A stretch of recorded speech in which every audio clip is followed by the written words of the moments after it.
Corona virus से पहले दुनिया ऐसे कई वायरसेस का सामना कर चुकी है। आज हम आपको इंसान की तारीख के सबसे खतरनाक वायरसेस के बारे में बताने जा रहे हैं। तो चलिए शामदीद। Number 6, Ebola virus. Ebola virus का पहला केस 1976 में सामने आया था। इबोला असल में कॉन्गो शहर का एक दरिया है जिसके पास रहने वाले लोगों में यह वायरस सबसे पहले आया था। इसको दुनिया का सबसे खतरनाक तरीन वायरस करार दे दिया गया था, जिसको बायोसेफ्टी लेवल 4 पर रखा गया था, जिसका मतलब ये निहायत खतरनाक वायरस है। ये वायरस जिसको होता है उसको सबसे पहले सर में दर्द होता है, फिर गला खराब और आंखों से पानी के बजाय खून निकलना शुरू हो जाता है। इसके अलावा जिस्म के कई हिस्सों में अंदरूनी और बैरूनी खून आता रहता है।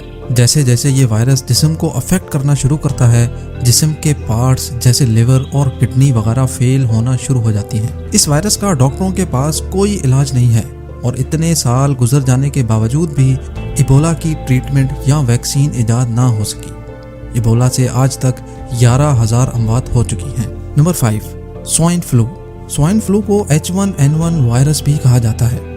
अप्रैल 2009 में वर्ल्ड हेल्थ ऑर्गेनाइजेशन ने पूरी दुनिया में रेड अलर्ट जारी कर दिया था कि H1N1 वायरस वापस आ गया है। इस स्वाइन फ्लू की वजह से 13,000 लोग अपनी जान से हाथ धो बैठे हैं। ये वायरस सबसे पहले 1918 में आया था। उस वक्त ये वायरस स्पेनिश फ्लू के नाम से जाना जाता था। ये वायरस पिग्स में पाया जाता है। काफी ममालिक में लोग ये जानवर खाते हैं, इस वजह से ये वायरस इंसानों में भी आ गया था। इस वायरस से जो मुतासिर होता है, इसको खांसी के साथ साथ आंखें लाल हो जाती हैं और पूरे जिस्म पर अचानक खारिश होना शुरू हो जाती है। साइंस डेली की रिपोर्ट के मुताबिक इस वायरस ने तकरीबन 500 मिलियन लोगों को अफेक्ट किया था, जो कि उस वक्त ये तादाद कुल आबादी का तीसरा हिस्सा था। और आज तक इस वायरस की वजह से 5 करोड़ लोग मारे जा चुके हैं। इस वायरस की वैक्सीन तो मौजूद है, पर यह बीमारी बहुत तेजी से फैलती है। Number 4, dengue virus. Dengue virus को दुनिया में होने वाली सबसे ज्यादा अमवात का जिम्मेदार करार दिया गया है। आप में से काफी लोग जानते होंगे कि ये वायरस इन्फेक्टेड मच्छरों के काटने से होता है। इसमें शदीद बुखार, सर दर्द, यहाँ तक के ब्रेन हेमरेज भी हो सकता है। लेकिन खुशी की बात यह है कि डेंगू वायरस का इलाज मौजूद है। रिपोर्ट्स के मुताबिक हर साल 10 करोड़ लोग डेंगू का शिकार होते हैं और इस वायरस से आज तक 8,90,000 लोग अपनी जान गंवा बैठे हैं। नंबर 3, आप सब ने कोरोना वायरस के बारे में तो सुना होगा। आजकल सारी दुनिया इस वायरस से डरी हुई है।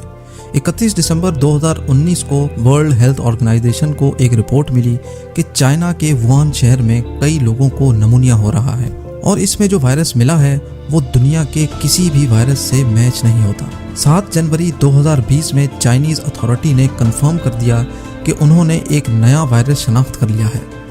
इस वक्त वर्ल्ड हेल्थ ऑर्गेनाइजेशन और चाइनीज स्पेशलिस्ट इस वायरस से मुतालिक रिसर्च कर रहे हैं। कोरोना वायरस की अभी तक कोई वैक्सीन दरियाफ्त नहीं हुई और ना ही इसका कोई इलाज है। शुरू में जब ये वायरस अफेक्ट करता है तो नज़ला, जुकाम, खुश्क खांसी और बुखार होता है, लेकिन जैसे ही ये लंग्स की तरफ जाता है तो इंसान को निमोनिया हो जाता है। ये वायरस ज्यादातर बूढ़े लोगों को अफेक्ट करता है। कोरोना वायरस के अभी तक 1,80,000 केसेस सामने आ चुके हैं, जिसमें 8,000 लोगों की मौत हो चुकी है। Number 2, लस्सा virus. लस्सा एक ऐसा वायरस है जो हवा के जरिए फैलता है। ये वायरस इंसानी जिस्म में पहुंचता ही हवा की वजह से है। असल में लस्सा अफ्रीकन चूहों की एक नस्ल में पाया जाता है। जब चूहा खाना खाकर वेस्ट बाहर निकालता है तो इसके वेस्ट के करीब हवा में यह वायरस दाखिल हो जाता है, जिसकी वजह से अगर कोई शख्स इस गंदगी के करीब सांस लेगा तो ये इसमें दाखिल हो जाएगा। वर्ल्ड हेल्थ ऑर्गेनाइजेशन के मुताबिक वेस्ट अफ्रीका में 5,000 से ज्यादा लोग इस वायरस से जान गंवा बैठे हैं। ये बुखार से शुरू होता है, उसके बाद सीने में दर्द होना शुरू हो जाता है। इसके अलावा सर में दर्द और चेहरा भी सूज जाता है। लेकिन खुशखबरी यह है कि साइंसदानों ने इस वायरस के खिलाफ एक एंटी वायरस ड्रग बना लिया है। और अब नंबर 1, सार्स। सार्स का पहला केस चाइना के अंदर रिपोर्ट किया गया था। नवंबर 2002 में गुआंगडोंग सूबे में इस वायरस ने लोगों को अपनी लपेट में ले लिया था और आप यकीन नहीं करेंगे, ये वायरस आते ही 37 ममालिक में फैल गया था। वर्ल्ड हेल्थ ऑर्गेनाइजेशन के मुताबिक इस वायरस ने 8,096 लोगों को अफेक्ट किया था, जिसमें से 775 लोग मारे गए थे, जिसमें से 300 लोगों का ताल्लुक चाइना से था और बाकी लोग दूसरे ममालिक से थे। बदकिस्मती से इस वायरस का अभी तक कोई इलाज नहीं है।